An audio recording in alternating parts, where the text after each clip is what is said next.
What's up, everybody? Thralls here once again. I'm Necrotic Nick. I'm Jammin John. And we have yet another album review for you. This is one I definitely wanted to go over because I went over the last one in a solo review and saw they were coming out with something new, and I enjoyed the last one, so that's generally enough for me. So we're going to go over the latest offering from Atræ Bilis, Aumicide. It's A-U-M-I-C-I-D-E. It's a made-up word, I think. Yeah, because I looked it up to see how to pronounce it on Google, and Google was like, "You mean homicide?" And I was like, No, I don't. I don't. I mean homicide. So here we are. This is another one that came out on the 19th of April on 20 bucks spin. This band formed in 2018 in Vancouver, British Columbia. Again, I went over their last album, Apex Sapien, and after that, I liked it so much that I bought their Divinality EP. They like to combine words and confuse me, but they're both really good, and I guess you could describe this band as like technical death metal, but I don't know, it's like modern death metal with like progressive flourishes too. Yeah. I mean, modern death metal kind of covers it baseline. Yeah. I mean, there is some old school death metal in there. There is some modern stuff. Again, very chuggy, very dissonant. Things I like. That's why I'm a fan of this band. They came up just at random on Spotify, and I was like, yeah. And then I saw this new album was coming out, and I was like, yeah. And so here we are. Yeah, just on a baseline, this band sounds like, I don't know, like a mixture between Decapitated and Suffocation and maybe like early Rivers of Nile. Very chuggy, very dissonant. Again, all the things that I like. It's got chuggy, crunchy guitars, warm bass, compressed but still beefy drums. I mean, it's Christian Donaldson doing the production. Well, there you go. You know, I mean, he did the last Cryptopsy, not just because he's in Cryptopsy, but that might have had something to do with it. But he also did the last Suffocation, too. And compression's kind of his thing. But, I mean, overall, like, the guitar's got a really great tone. And, like, stylistically, it's definitely technical, but it's, like, riffy technical. Yeah, not noodly technical. And it's got a really good lead-in to this album. There's actually two instrumentals that lead in the following tracks really well. The opening track, Proto-Genesis, you guys and your made-up words. Anyway, it opens up with like a good, like just kind of hefty, massive riff. And, I mean, the Decapitated comparison comes right away in this song because it feels like there's a nod specifically to Spheres of Madness on there. It's that syncopated riff. And there are tons of syncopated, chuggy, triplet riffs all over here. And just kind of a cool variety of different riff styles. Like you get big, deep tremolo riffs. You get more dissonant ones. You get kind of droning, heavy, slower ones.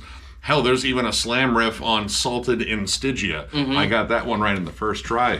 Good job. It's probably because I think all those words are real. Good job. Yeah, that song is particularly brutal. Reminded me a lot of both Ingested and Suffocation. There's a lot of stuff on this album that they do in terms of like blending different styles of death metal.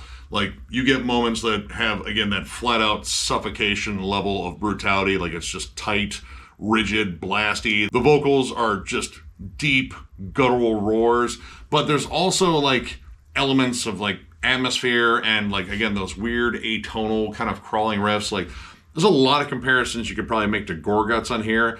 And that sort of like give and take with the brutality to the kind of proggy technical flourishes, I guess you could say, kind of reminds me of a band like Afterbirth. But for once, it's not an overwhelming atmosphere either. It's more of like an ominous background thing, just kind of like a hum almost, or some static, and I don't know, it just makes it kind of feel unsettling, but it's not the focal point for anything. Well, that and like, I mean, this is just so chuggy and riff-driven. Like, it's kind of alternating between blasts and breakdowns and just like heavy double-time grooves.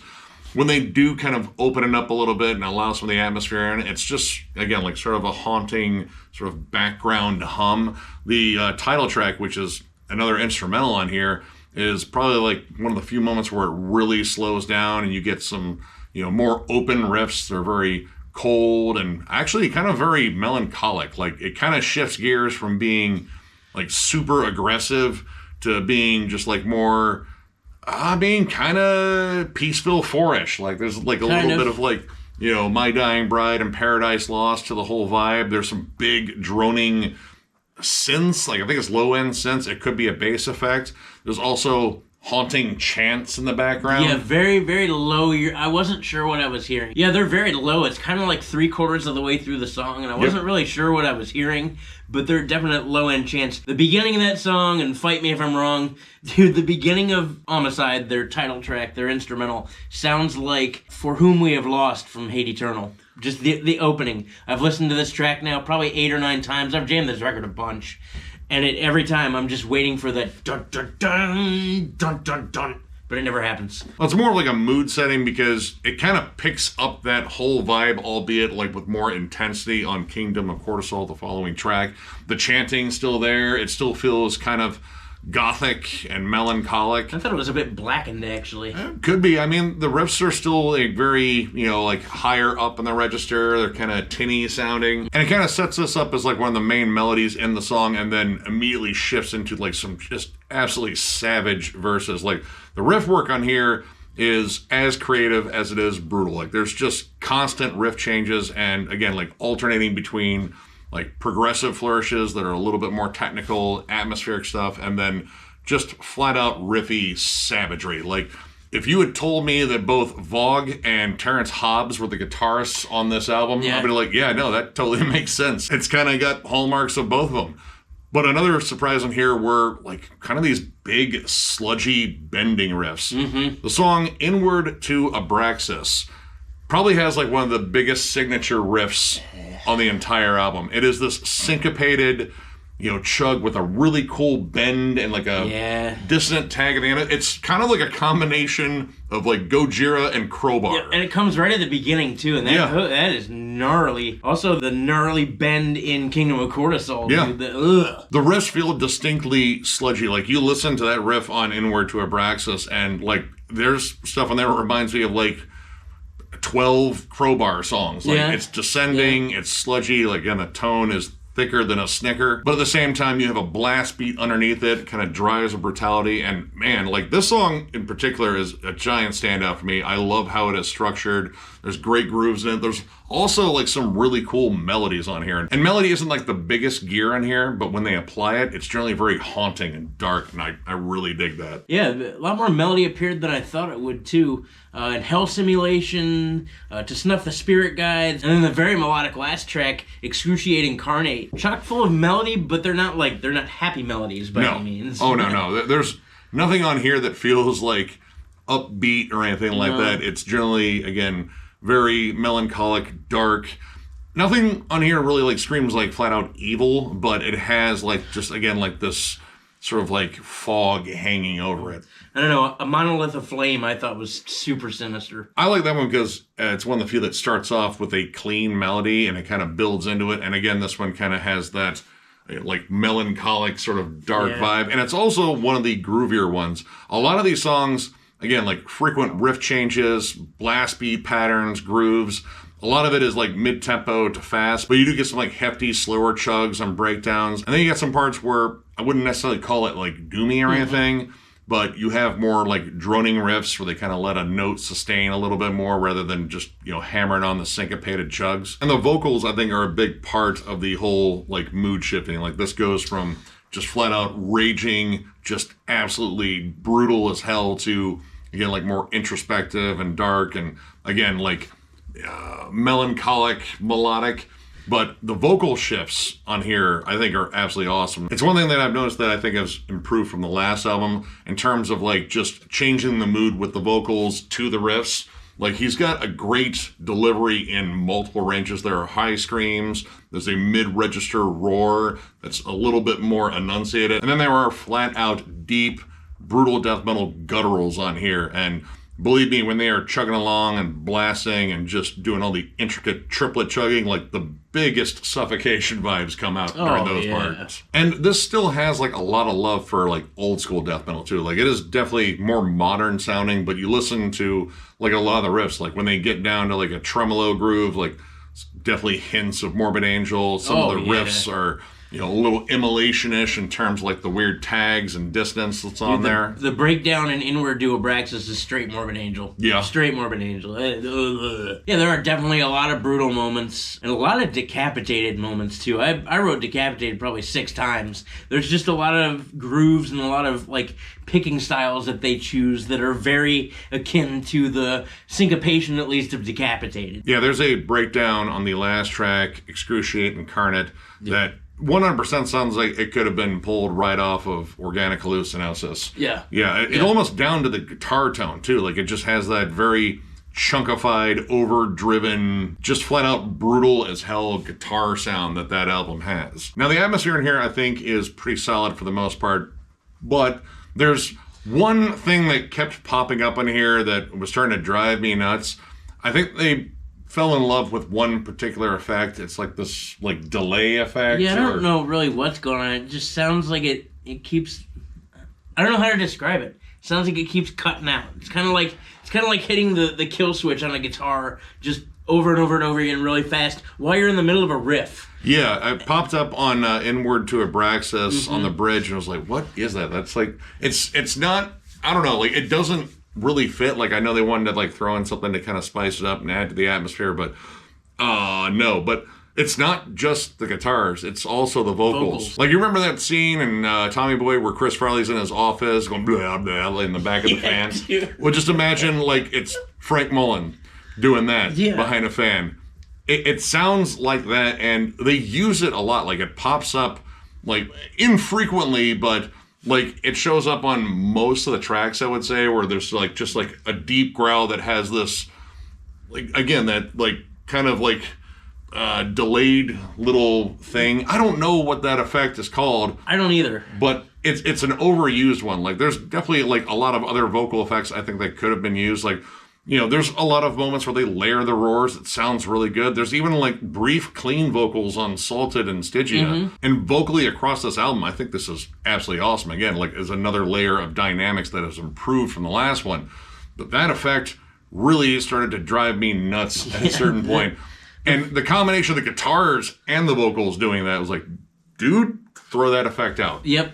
That was actually what I wrote on Inward to Abraxas was fuck the bridge. Like, and I can see using it once to test it out, but using it again multiple times into the vocals too. Like, the vocals are powerful enough that's not something that I would want to interrupt by using a kill switch effect on it. Like, maybe not that one. Maybe choose a different effect. But that one didn't necessarily land well. Yeah, and as far as production, I mean, yeah, it's Christian Donaldson. He's kind of like a love him or hate him kind of guy.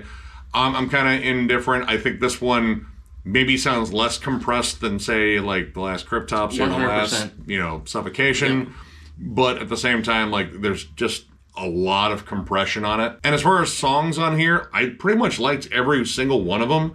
I will say that through the Hologram Cervix, I didn't know Holograms had those. That song, I feel like, I don't know, like, it ends at such an odd point where it feels like it's going into a totally different section that's going to roll out into another section.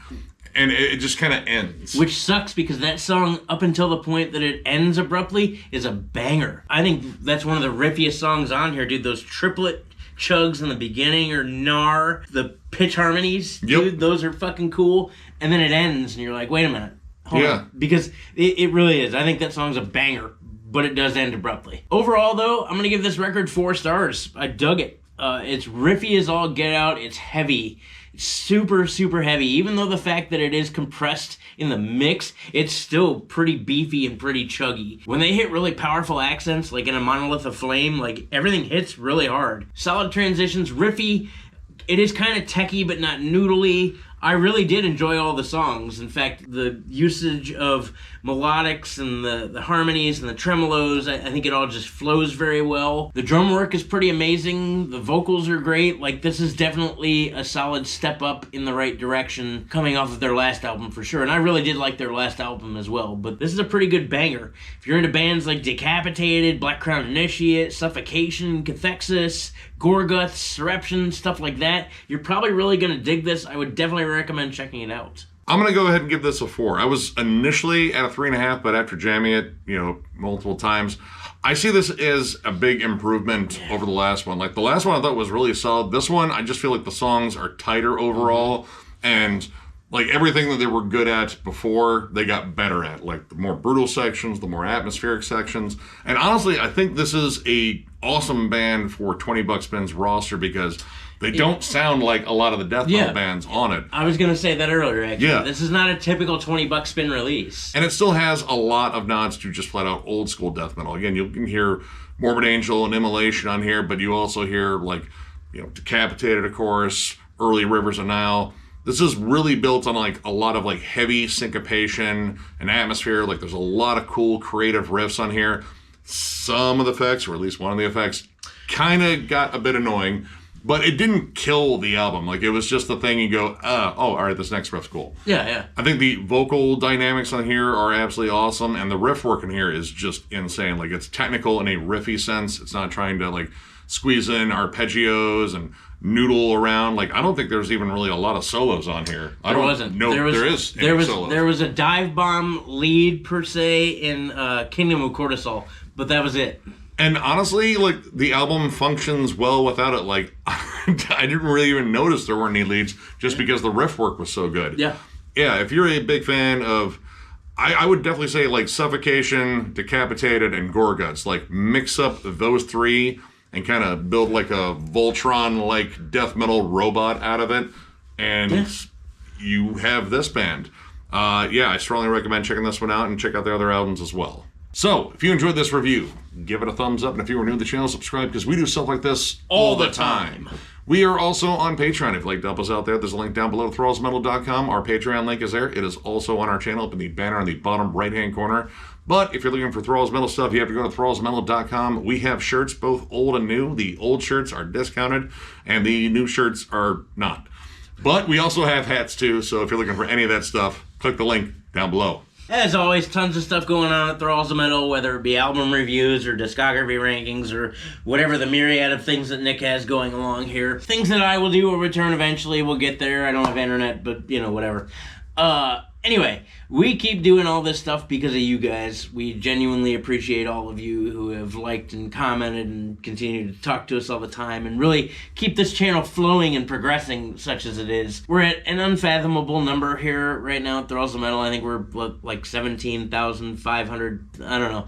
It's a lot more than I ever thought there would be. And again, it's you guys that keep us going, and we appreciate you like a ton. Yeah, you guys absolutely rule. Tons of content coming your way, and we look forward to seeing some of you at Maryland Death Fest at the end of next month. Yeah, that's going to be a whole fun thing. But yeah, more on that later. So for now, thank you once again, and we will catch you later.